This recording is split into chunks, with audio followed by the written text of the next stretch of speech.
It's important to remember that price is all about context.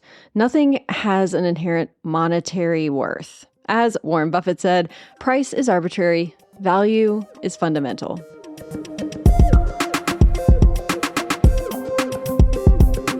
Hello, and welcome to the Copy Lab podcast, the marketing and business podcast that teaches you how to write better, sell more, and ignite your business, even if you suck at writing. I'm your host, Sara Estes, entrepreneur, copywriter, marketing strategist, and founder of Copy Tiger, where I help change makers, disruptors, and dreamers get their message to the masses. Let's get started.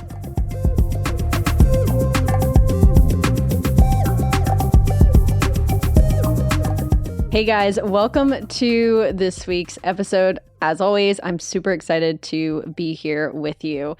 Today, we are going to be talking about all things pricing, and we're going to be going over a few psychological tips and tricks when you are trying to figure out how exactly to price your product, a couple of very interesting rules and theories that I've picked up along the way that I'm really excited to share with you. Before we go into the pricing strategy lesson, I want to talk about a really cool copywriting mastermind group that I was able to sit in on this past week thanks to an amazing client. So one of my clients is a part of Rudy Moore's mastermind. And if you don't know who he is, just Google Rudy Moore. His last name is Mawer. And you'll see he's just the red guy. It has no political association to my knowledge. He just, everything about his brand and who he is the color red. So he's literally in like red pants, red shoes, red hair, red studio, red everything, red microphone. It's just a red explosion all over the place. Rudy is a world-renowned entrepreneur and marketer, investor, and he's got a reputation for being one of the world's top Facebook ad and funnel experts. So he's kind of built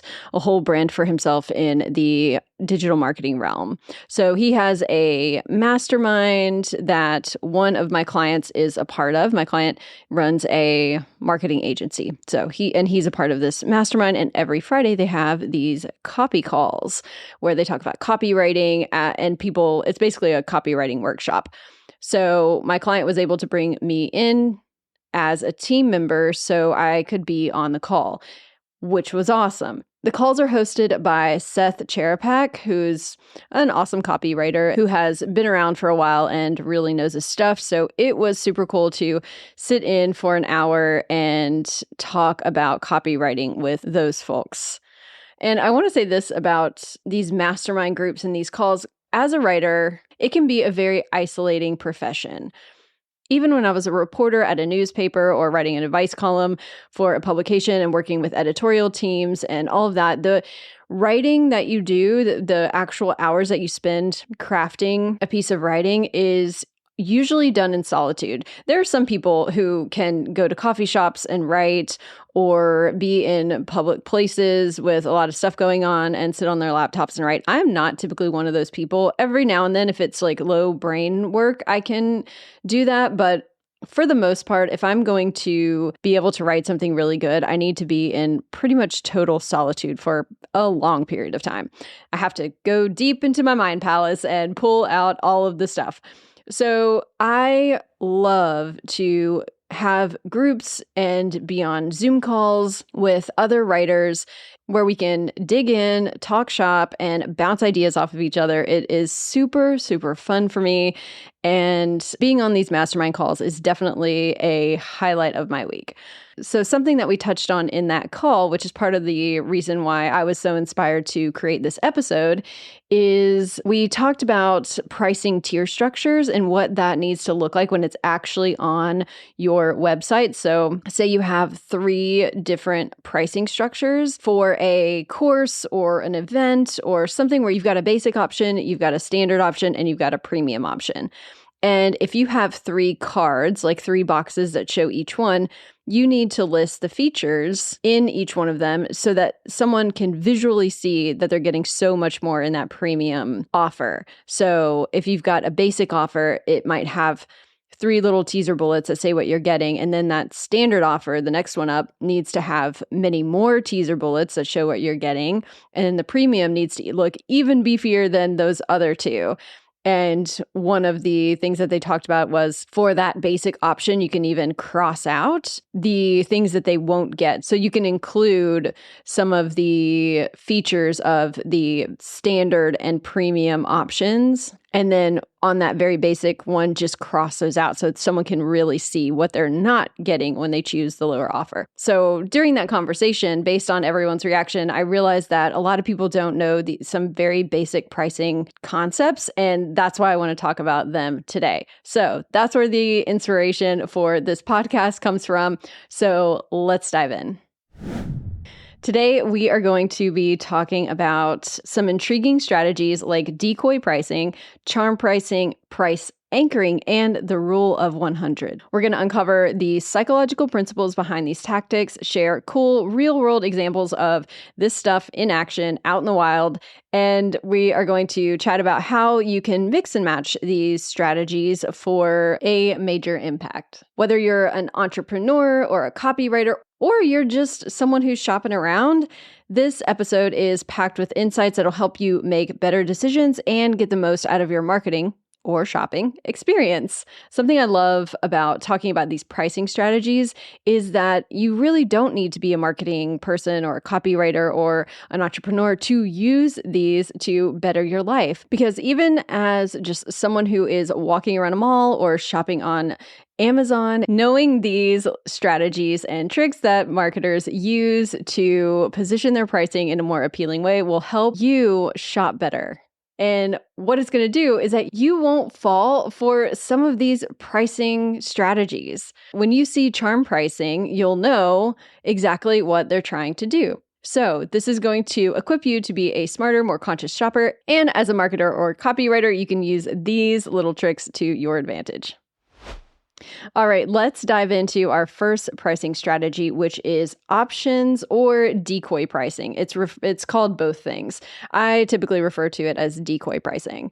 Now, this method involves offering three options: a high-priced item, a low-priced item, and then a middle-priced item that is designed to be unattractive. The whole idea is to make the high-priced item seem like a better value compared to the others. It's like playing a game of which one doesn't belong with your customers, and it works surprisingly well. Dan Ariely, who is a renowned behavioral economist and the author of Predictably Irrational, an incredible book, conducted an experiment that highlights the power of decoy pricing. So, in this study, he presented participants with three subscription options for a popular magazine. The first option was an online-only subscription, and that was for $59. And then the middle option was a print-only for $125. Okay, so you've got that digital-only for $59, a middle option, which is the print-only for $125, and the third option was a combined print and online subscription for $125. Now, you might think, who in their right mind would choose the print-only subscription when they could get both print and online for the exact same price? Well, that is precisely the point. The print-only option served as a decoy, making the combined subscription seem like an absolute no-brainer. It's a fantastic deal. So that's what decoy pricing means. It means you have this middle option that is really just pointing the arrow to the higher priced option for everyone, so that anyone who's looking at it cannot, in all good faith, choose that middle option because it just doesn't make sense. So what you're doing is you're pointing the potential buyer directly to that high-priced offer because it seems like such a sweet deal. Now, what's super interesting is that when Ariely removed the print-only option, the number of people who chose the combined subscription significantly decreased.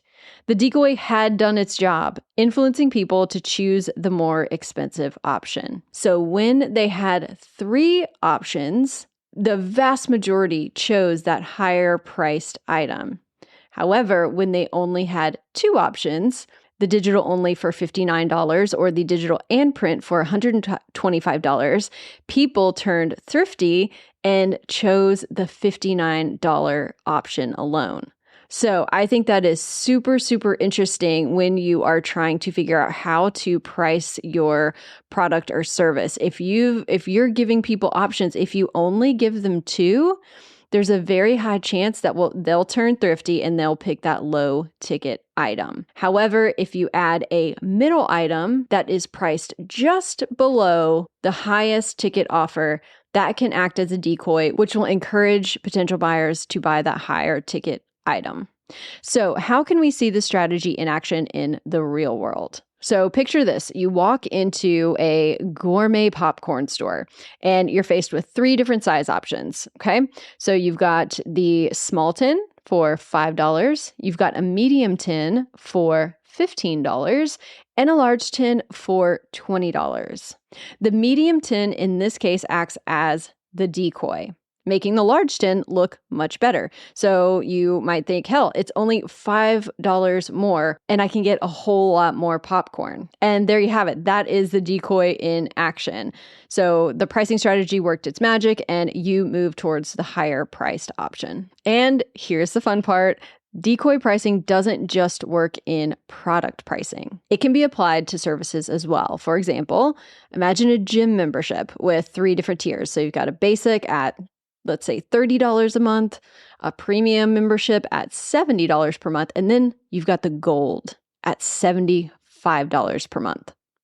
The premium tier might offer a few extra perks compared to the basic, but the gold tier offers everything in the premium plus additional benefits like some personal training sessions and access to exclusive classes. So in this case, the premium tier acts as a decoy, making the gold tier seem like a much, much better value for just a few more dollars. So that is a little taste of decoy pricing. This kind of sneaky yet effective strategy is all about guiding your customers to the option you want them to choose, making them feel like they're getting a great deal in the process. So it's a win-win for both you and your customers.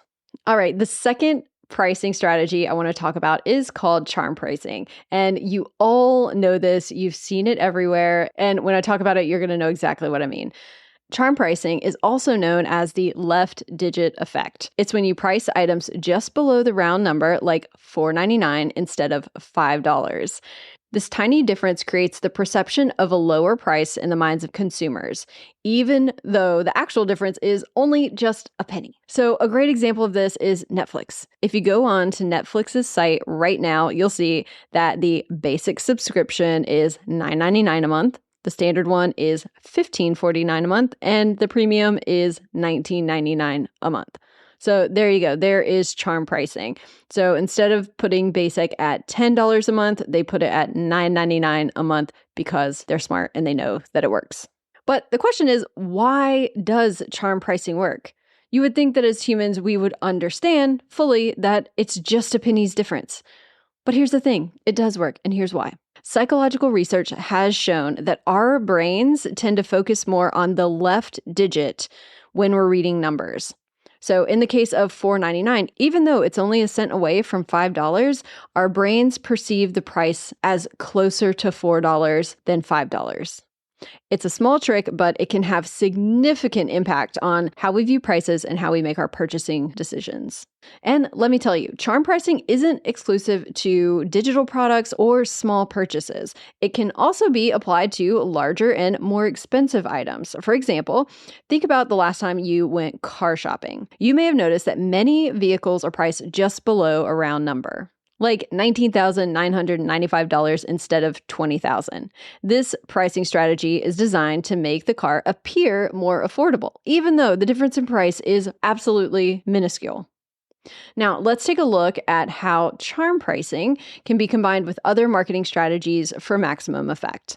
Imagine you're running an online store that sells designer handbags, and you decide to price your bags at $199.99. So instead of $200, you're going $199.99, tapping into that charm pricing effect. But you don't stop there. You also offer free shipping on orders over $200, encouraging customers to add another item to their cart to qualify for the deal. So in this way, charm pricing not only makes your products seem more affordable, but also drives additional sales by incentivizing customers to spend more. Now it's time for the third option, price anchoring. It's important to remember that price is all about context. Nothing has an inherent monetary worth. As Warren Buffett said, price is arbitrary, value is fundamental. So price anchoring is a proven psychological strategy that we humans use to evaluate what something is worth. Price anchoring is all about setting a high initial price for a product or service, creating a reference point that makes the other options seem more reasonable in comparison. So what's the psychological reasoning behind price anchoring? It's simple. People tend to rely on the first piece of information they receive when making decisions. In the context of pricing, this means that if consumers see a high-priced item first, they'll use that as the reference point when they're evaluating other options. So this can make a lower-priced item seem like a total bargain, even if they're still relatively expensive. Let me give you an example of this. Imagine you're shopping for a new pair of noise-canceling headphones, and you walk into an electronics store, and you see, when you first walk in, you see a top-of-the-line model, and it's priced at $500. And then right next to it is a similar pair of headphones, and they're priced at $300. Suddenly, that $300 pair of headphones doesn't seem so expensive, right? That's price anchoring at work. The high-priced item sets a reference point in your mind, making the lower-priced option appear more attractive and affordable. And like the other pricing strategies, it's not just limited to products. It can work wonders for your service-based business too. So let's take the example of a luxury spa that's offering 3 different massage packages. So you've got a 30-minute massage, a 60-minute massage, and a 90-minute massage. Let's say the 30-minute massage is $50, the 60-minute massage is $100, and a 90-minute massage is $130. Now, by showcasing the 90-minute option first, so say you've got a website and the packages are listed as it's scrolling down. So when you list that 90-minute package first at $130, that's going to set a high anchor price, making the 60-minute package seem like a much more reasonable and attractive choice for the customers who are wanting that balance between cost and duration. And let's take it a step further and look at how price anchoring can be combined with other pricing strategies. All right, say you are running a high-end restaurant and you've got a few different wine options. So you've got a house wine that is $30, and then you've got a premium selection that's $80, and then a very exclusive, super rare vintage for a whopping $300. By setting the anchor price at $300, your restaurant makes the $80 bottle seem like a great deal in comparison. But you don't have to stop there. You can also use charm pricing by setting the price of that premium wine that was $80, set that price to $79.99 instead. And that's going to make it appear even more affordable. All right, the last pricing strategy that I want to talk about is referred to as the Rule of 100. And I learned this from Marie Forleo in her B-School program, which is awesome. This rule provides a really useful guideline for businesses or marketers, copywriters, when you're promoting a discount. So this is going to help you decide when to use a percentage amount off versus the absolute value, so the dollar amount. So when do you want to say this is 75% off, or when do you want to say this is $50 off? The Rule of 100 states that if the dollar amount is over $100, you should promote the dollar amount off. And if it's under $100, you should use the percentage off. The reasoning behind this is that consumers tend to perceive discounts as more substantial when they're presented in the most favorable format. So let's take a look at some examples of how a business can apply the Rule of 100 to their advantage. Let's imagine you are selling a digital course for $2,000. Now, if you are offering a 10% discount on that course, it's going to be $200 off. Now, so the question becomes, should you say that it's $200 off or should you say that you're offering 10% off? Now, based on the rule of 100, because the amount of money that is being taken off is over $100, so because it's $200, you're going to say in your promotions that it's $200 off. So the average buyer is going to consider $200 to be more substantial in value rather than saying 10% off. Right? So the $200 just seems way more impactful than saying 10%. So on the flip side, let's say you run a clothing store and you're selling some jeans that are normally $60. So let's say you decide to run a promotion of 20% off. So that means that the buyer is getting $12 off their price. So the rule of 100 would say if you've got 20% or 12, you're going to choose the 20% to promote. So because that $12 is under 100, 20% is going to sound like a more substantial deal. So the next time that you want to offer a promotion, say it's a 40% discount on something, take a look at the actual dollar amount. And if that's over $100, you want to ditch the percentage and use the dollar amount off. If it's under $100, then consider using the percentage. Now, this is not a hard and fast rule. You know your customers and you know what is going to impact them, but it is a good general starting point for deciding which one you should use. So you can use all of these pricing strategies together to create a massive impact. So not only can you use the rule of 100 to decide what your discount is going to look like, so whether or not you're going to use a percentage or a dollar amount off, but you can also use that price anchoring to make sure that you have a really high offer that is presented first. And then you can also use the charm pricing to do something like $49.99 rather than just $50. So all of these things can be combined to drive your conversions. All right, so those are the top 4 pricing strategies that I know and love and use all the time in my copy. For all you entrepreneurs, copywriters, or just savvy shoppers, getting the lowdown on these pricing tricks can help you make better choices, whether you're creating awesome marketing campaigns or you're just hunting for awesome deals. By using these strategies in your business, you can get customers excited, you can boost your sales, and watch your profits soar. And just on a personal level, being hip to these pricing schemes can help us make better buying decisions. So the next time you're out shopping or scrolling through online stores, keep an eye out for decoy pricing and charm pricing and price anchoring, and see if you can spot the rule of 100 out there doing its thing. Who knows, you might end up making smarter choices and choosing the product that you actually want to buy instead of being swayed by some of these little tricks. All right. Thanks so much for nerding out with me about pricing strategies. I hope that you've gotten some value out of this and that you can use it in your business or in your personal life. We're going to end it there. For all of you who liked this podcast, please remember to follow and subscribe on Apple Podcasts, Spotify, Stitcher, or wherever you get your podcasts. And if you're not on my email list, head over to copytiger.com/newsletter and sign up for my weekly updates.